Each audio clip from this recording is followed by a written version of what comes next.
Hello and welcome to the Capitol Report on NTD Television. I'm Steve Lance. Congress kicks the can down the road on government funding, setting up a vote for a spending bill just before Christmas. And the Senate passed the defense bill, which repeals the vaccine mandate. What's the White House's response? NTD's Melina Wisecup reports.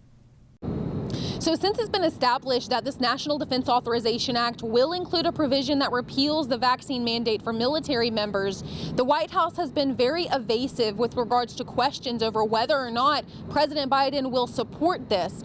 The White House's official comments on this issue have been that they believe that the repeal of the vaccine mandate is a mistake, while also acknowledging that funding the military is very important. Congress sent this national defense bill over to the White House late last night after overwhelming bipartisan support. Though there were some Republicans who tried to take this a step further, they wanted to require the Pentagon to rehire those military members who had been discharged for rejecting getting the vaccine, though that effort failed after 4 Republicans joined with Democrats to reject that effort. Though this national defense bill still includes that basic requirement that prevents the Pentagon from imposing that vaccine mandate moving forward. However, it's still unclear even now if or when President Biden plans to sign this. And in other news, there will be no government shutdown. President Biden this afternoon signed a short-term funding bill that expires next week, but there were 19 Republican senators who voted against this. And that's on top of the majority of House Republicans who oppose this effort in the House. And why is that? Well, they take issue with the timing. They wanted to see a short-term funding bill that expired early into next year after Republicans take back control of the lower chamber. Some senators also decrying the rushed process. And my choices are worse and horrible. The problem is the process here, that we should have addressed all this months ago.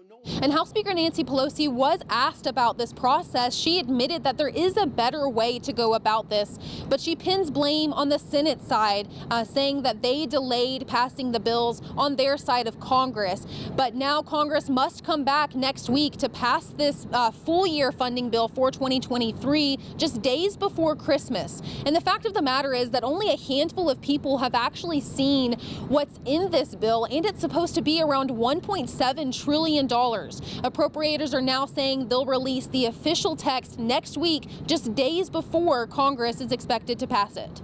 Reporting in Washington, D.C., Melina Wisecup, NTD News. With the GOP gearing up to take control of the House of Representatives in the new year, multiple committees are getting ready to look into China and the Chinese Communist Party. One area in particular is the CCP's handling of the virus and interest in biological weapons. Congressman Brad Wenstrup is a member of the House Intel Committee, and he joins us to assess. Congressman Brad Wenstrup, thank you so much for joining us. Oh, it's my pleasure. Thank you. Congressman, as a member of the House Intel Committee, you've expressed concerns over the origins of the virus with regard to China. Could you give us an idea if there's a smoking gun here and where your concerns lie? Well, as we put out our report the other day, which is really just the beginning of where we want to go, we don't have a smoking gun. We're not going to say that we do, but there are certainly a lot of things that we have concern about with the intelligence community's updated assessment of what took place, whether it came from a wet market, whether the virus came from a lab, all of those things. And so let me start with one of our concerns out of their report, and their unclassified report, is they said there's broad agreement that the COVID-19 virus was not developed as a bioweapon. Well, that's fine, but we typically like to get with an intelligence report is who are the people that are agreeing on this, what are their backgrounds, and what did they base it on? And we get none of that. Matter of fact, typically you get a level of confidence associated with an assessment, and we got no level of confidence associated just with that particular component about whether it came from a lab as a bioweapon. You know, and in their report, they don't address some of the things that have been reported about safety issues with the lab at the Wuhan Institute of Virology going back to November of 19. And if I can frame things just a little bit to understand the construct of what we do know takes place in China, they have their Academy of Military Medical Science, and in that subset, they have a fifth institute. The fifth institute's focuses on coronaviruses and bioweapons, and they are associated at the Wuhan Institute of Virology.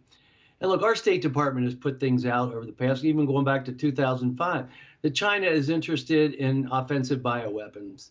You know, in 2015, they even wrote a book about questioning the natural formation of the SARS virus. But that one of the titles of the book was Human Virus as a Genetic Weapon. So this has been a conversation going on for a while. And in 2015, Ralph Barrick in North Carolina worked with Chinese scientist Dr. Shi Zhengli, and they created a chimera. This is taking two viruses, parts from one, adding it to the other.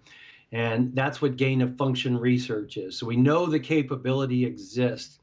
And we know also that there have been published articles with scientists from the Fifth Institute as well as the Wuhan Institute of Virology. In other words, combining their military with their other areas of research.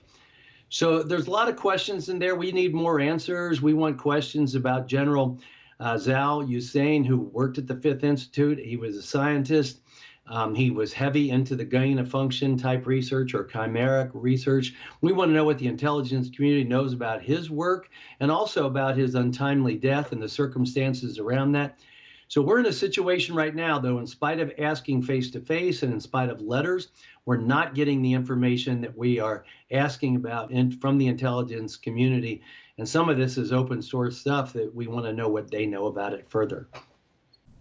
Congressman, it sounds like you're not ruling out the possibility that the virus may have emerged naturally, but when it comes to gain of function, I mean, it's possible the CCP may have recognized it, began to modify it in one of their bioweapons labs, and I guess regardless of the origins, what are the standards when it comes to classified bioweapons programs in a communist country like China, who's proven to have no regard for human life? Well, you know, we have concerns about the lab itself and whether there could be leaks from the lab. And look, we're open to finding out whatever the case may be, but there's been absolutely no evidence that this came in nature. And matter of fact, many scientists have said that to go from the closest coronavirus to the COVID-19 coronavirus is a tremendous leap that it would take quite a bit of time in nature.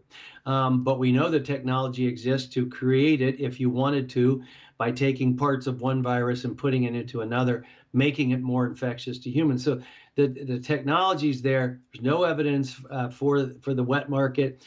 The Chinese are not going to give us the data, of course, and so we have to make some conclusions based on everything that we know, and we want to get that information from the intelligence community. If they don't have it, then we need to keep digging in other ways.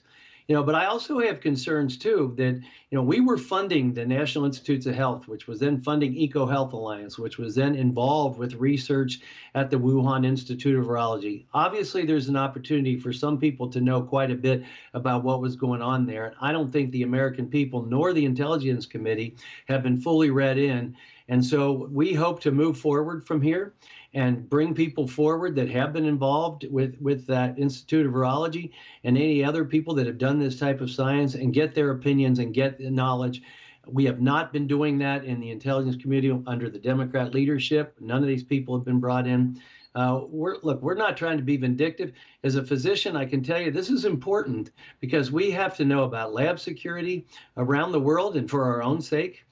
We also have to do more to make sure that we are prepared if something like this should ever happen again and America finds itself in a very precarious situation, or for that matter, the world finds itself in a precarious situation. And obviously, we're always concerned about someone having a weapon. And if you talk about bioweapons, that's a situation where you may have something that you are the only ones who have the cure. So if you're trying to create something and then also find the cure for it, why not unleash it on somebody if you want to in wartime that doesn't affect you, but only your enemy? These are always the concerns when it comes to weapons.